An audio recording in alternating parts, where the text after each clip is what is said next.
chat.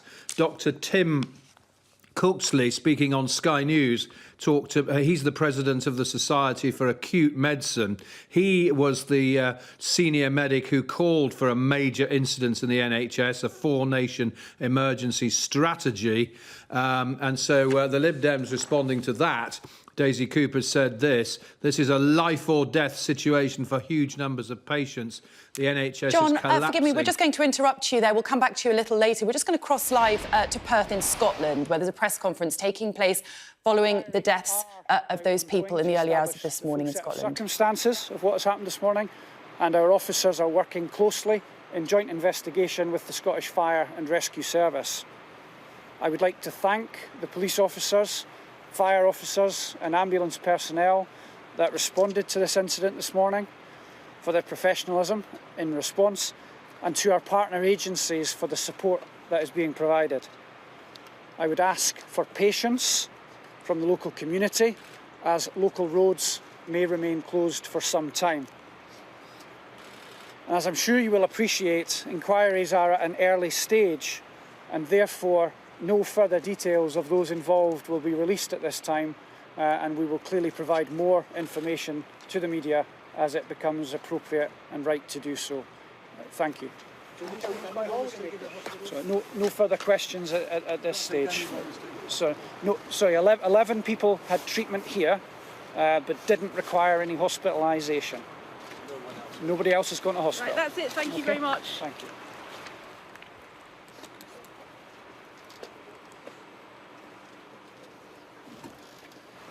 Afternoon, folks. My name's Jason Sharp. I'm Area Commander and Local Senior Officer for Perth, Angus, Dundee. Can I start again?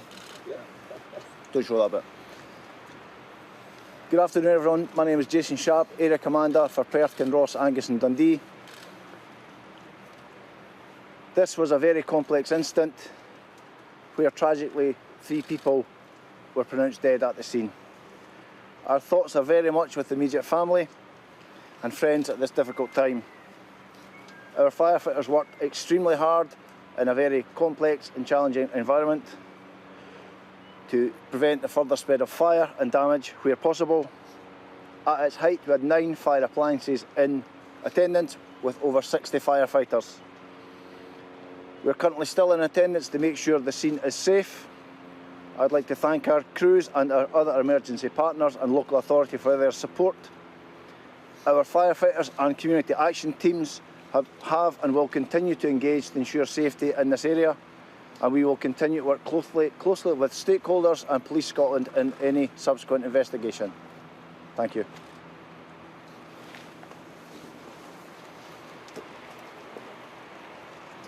Thanks ever so much, everyone.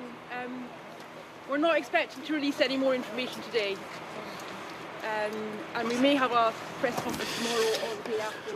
Well, there we have the latest here in Perth on this painstaking operation from both the police and the fire services, updating us on this very tragic incident that unfolded here in this hotel, the New County Hotel, just after 5 o'clock this morning.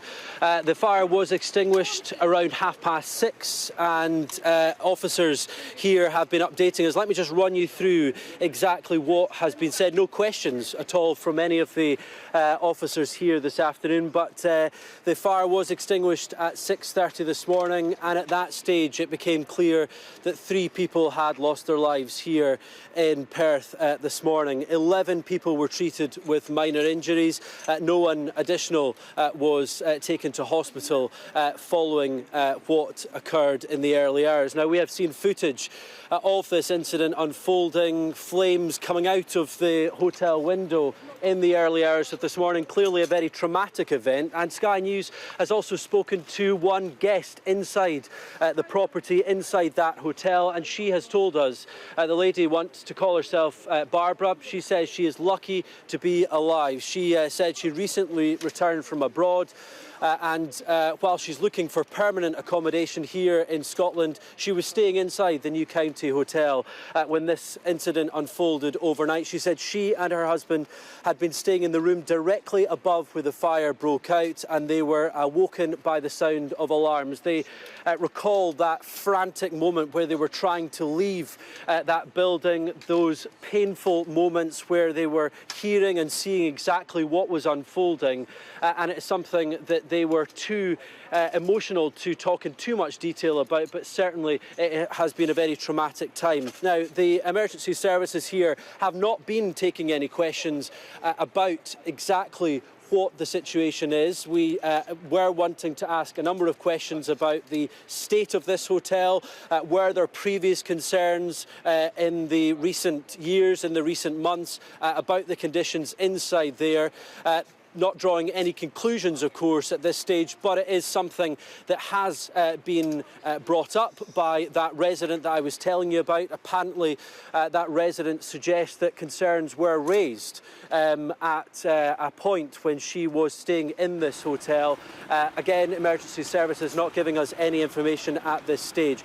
Perth and Kinross Council have also issued a statement sending their heartfelt condolences to the 3 people who have lost their lives here on the very early stages of this new year.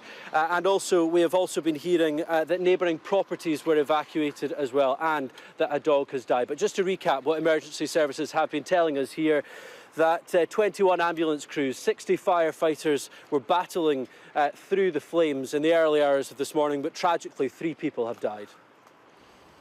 OK, Conor Gillis live for us there in Perth. For now, thank you.